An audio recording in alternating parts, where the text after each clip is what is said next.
Souvent, je me pose la question, est-ce qu'on se demande d'où vient le terrorisme? Pourquoi le terrorisme?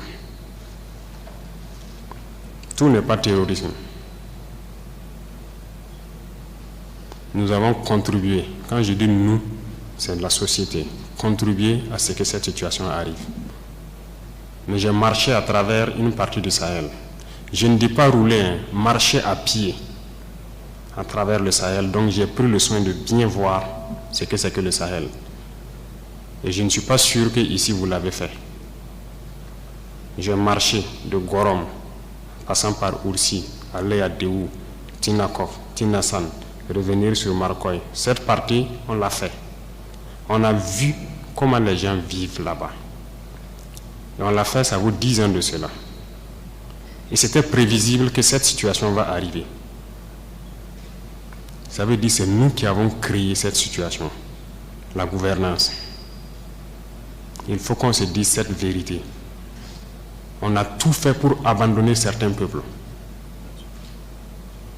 à cause de nos intérêts égoïstes. On ne pense qu'à nous. Comme jusqu'aujourd'hui, on voit les gens meurent ailleurs, mais à Ouagadougou, on fait la fête. On n'a aucune pitié pour l'autre. J'ai marché à travers ces zones, je les vois trimballer des bidons, marcher des kilomètres pour aller chercher l'eau.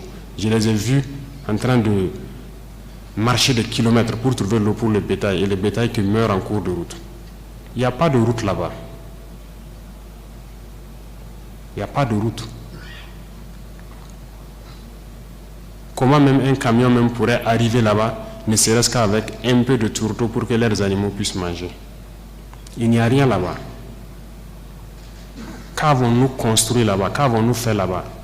Quel projet de développement avons-nous envoyé là-bas? Est-ce qu'on s'occupe même de leur vie? Rien qu'une simple eau. Qu'avons-nous fait de sérieux dans ces zones?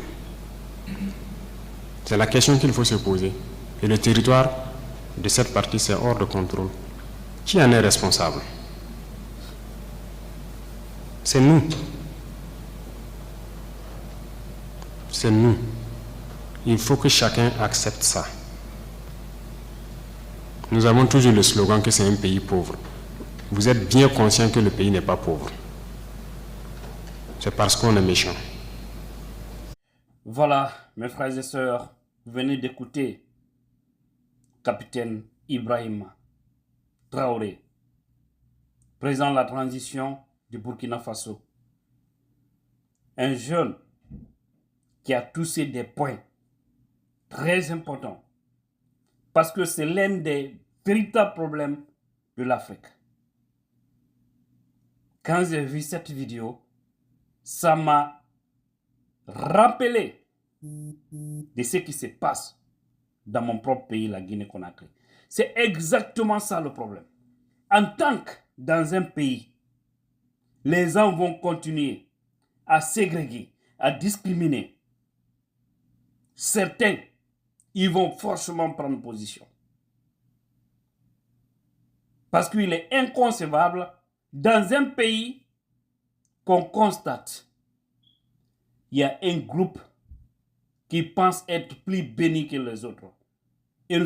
Et surtout si nous avons tous la même nationalité, la même carte d'identité et le même extrait de naissance. Non, ça frustre.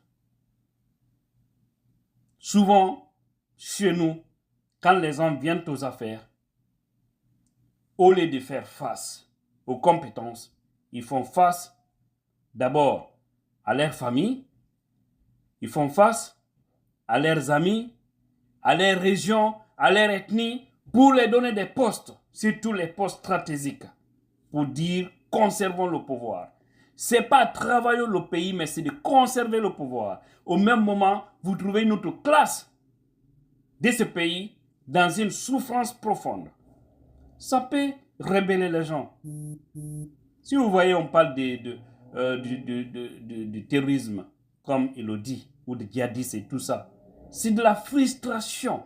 C'est lorsque les gens ne se sentent pas à l'aise, c'est lorsque les gens, c'est-à-dire constatent que les autorités, ceux qui dirigent les biens communs, ne partagent pas équitablement, ils prennent automatiquement position, ils se forment et ils font face à leur propre pays. Et c'est très dangereux. Donc, il faut faire face au problème de toute une nation qui est de faire face seulement au problème de vos proches. Regardez par exemple en Guinée, juste un exemple. À chaque fois qu'il y a des manifestations, quand il s'agit d'une zone, par exemple lac Samdala Bambe-Tokosa, on sait que dans cette zone, la majorité est habitée par des Guinéens originaires du Fouta. Et là, ceux qui viennent le plus souvent, ils viennent avec arrogance, ils viennent avec des propos déplacés, ils viennent avec l'esprit doté la vie de ces citoyens. Parce que pour eux, il faut les réduire. Ça frustre, ça peut donner l'esprit à ces gens de s'organiser contre les barbares de la rue. C'est de cela qu'il s'agit. Donc, tout cela doit cesser. Parce que quand il s'agit des autres zones, ça peut manifester, ça peut tout faire, mais là-bas, on ne tire pas. Parce que là-bas, on les qualifie comme étant les Guinéens proches du pouvoir. Ce n'est pas juste. Tout cela doit changer. Pas pour ne rien, le président du Burkina a bel et bien dit ces problèmes qui se passent chez eux, ce sont les Burkinabés. Parce qu'il faut s'organiser, il faut éviter l'indifférence entre les citoyens d'un pays. Parce que quand il y a ça, certains vont prendre position pour se rebeller. Et c'est la même chose chez nous en Guinée. Il y a des gens qui pensent qu'ils sont nés pour seulement diriger. Pour eux, ils ont le titre foncier du pays. Ça ne peut pas fonctionner. Tout cela doit changer. Qu'Allah nous aide, qu'Allah sauve l'Afrique, qu'Allah sauve mon pays, la Guinée.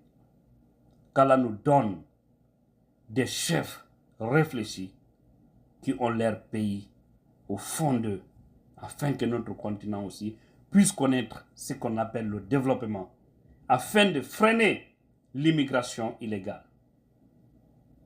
C'est triste quand on voit des vagues, beaucoup de jeunes chercher à aller en Europe et en Amérique. Pour autant, Dieu nous a tout donné en Afrique. Mais du fait que c'est mal utilisé, c'est mal partagé, c'est mal géré, les gens vont aller ailleurs pour survivre, pour chercher l'Eldorado. C'est de cela qu'il s'agit. Encore une fois, qu'Allah nous aide. Ensemble, nous pourrons. Merci.